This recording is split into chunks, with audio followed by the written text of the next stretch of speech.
Knowledge treasure hunters. हम Taylor की scientific techniques को कर रहे थे, जिसमें हमने 7 टेक्निक्स ऑलरेडी कवर कर चुके हैं प्रीवियस वीडियोस में।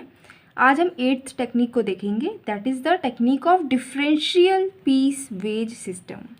तो ये क्या है, इसको एक अलग कंसेप्ट भी है जिसको हम हायर क्लासेस में पढ़ेंगे, पर यहाँ पर हमें देखना है कि टेलर ने ये कंसेप्ट दिया है जो बोलता है कि जो आप वेज पे कर रहे हो, जो आप पैसा पे करते हो अपने लेबर के लिए उनके काम करने के रिटर्न में, उसको आप किस तरीके से पे करो। गाइस, ये हायर क्लासेस में इसका अलग से बहुत बड़ा चैप्टर है जिसमें अलग अलग तरीके बताए गए हैं वेज को पे करने के, लेकिन अभी हमें 12th स्टैंडर्ड के हिसाब से यहाँ पर ये सिस्टम समझना है कि वेज को इस तरीके से कैसे पे कर सकते हैं। तो ये क्या है, अगर हम देखें तो ये नॉर्मली एक बेस का पे करने का एक सिस्टम है जो कि टेलर ने सजेस्ट किया है।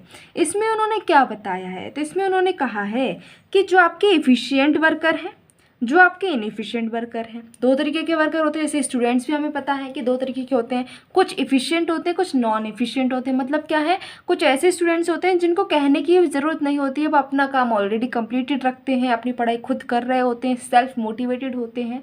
कुछ ऐसे होते हैं जिनको धक्के मार मार के पढ़ाई करवानी पड़ती है, तब वो जाकर थोड़ा बहुत पढ़ते हैं और पास होने लायक नंबर ला पाते हैं। तो उनको हम कह देते हैं कि वीक स्टूडेंट्स हैं या फिर थोड़े से नोटोरियस स्टूडेंट हैं, तो उनको ही हमने बोला है इनएफिशिएंट यहाँ पर वर्कर्स में। ठीक है, वर्कर्स भी ऐसे ही होते हैं। कुछ वर्कर होते हैं वो अपना बहुत अच्छे से काम कर पाते हैं, कुछ वेस्टेज नहीं करते हैं, प्रॉपरली काम कर रहे हैं, मोटिवेटेड रहते हैं।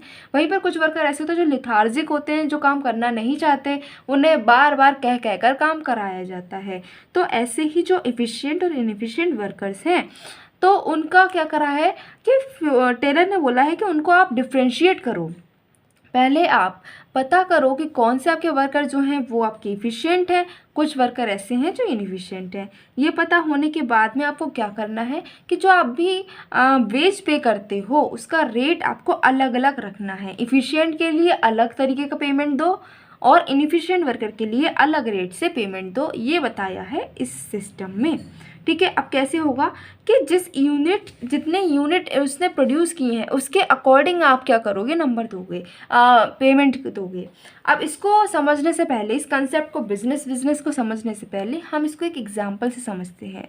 सपोज आप अकाउंट्स के जो क्वेश्चंस हैं उनको सॉल्व करने बैठे हो, ठीक है, न्यूमेरिकल्स सॉल्व कर रहे हो अकाउंट्स के। अब क्या है, आपके टीचर ने या फिर कोई भी आपका एल्डर हो सकता है, घर पर किसी ने बोल दिया है कि आपको 10 क्वेश्चंस तो आज कंप्लीट करने ही हैं। ठीक है, वो उसमें तो आप कुछ नहीं कर सकते, करने हैं। लेकिन अगर आपने 10 क्वेश्चन सॉल्व करने के बाद में जितना भी एक्स्ट्रा क्वेश्चन सॉल्व किए, तो जितने आप एक्स्ट्रा क्वेश्चन सॉल्व करोगे उतनी ही आपको चॉकलेट्स मिलेंगी, सपोज। ठीक है, ये आपको बोल दिया गया है। अब क्या है, आपको ये तो पता ही है कि ये कंपलसरी कि 10 तो करने ही करने हैं। अब आपको चॉकलेट भी चाहिए, 10 करोगे तो चॉकलेट नहीं मिल रही है, मिल कब रही हैं, जब आप 11 कर लोगे, 12 करोगे, 15 करोगे, तब आपको चॉकलेट्स मिल रही हैं।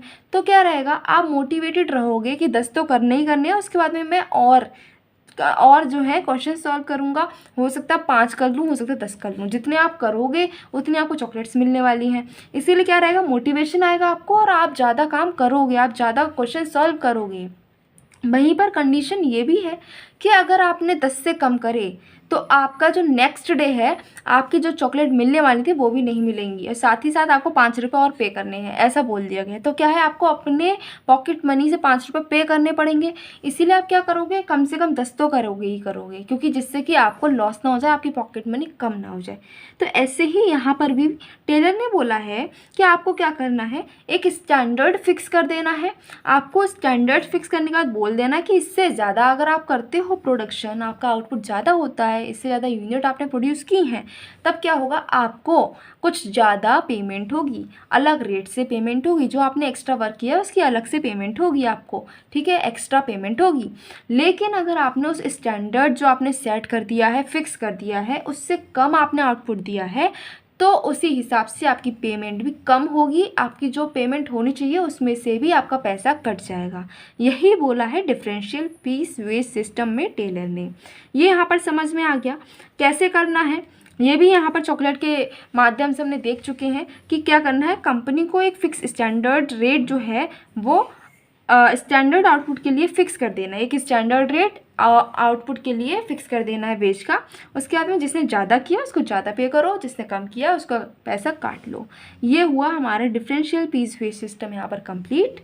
आई थिंक आपको समझ में आया होगा। और अगर आपको कोई क्वेरी है तो आप कमेंट में पूछ सकते हैं। Till then keep your knowledge treasure hunting on.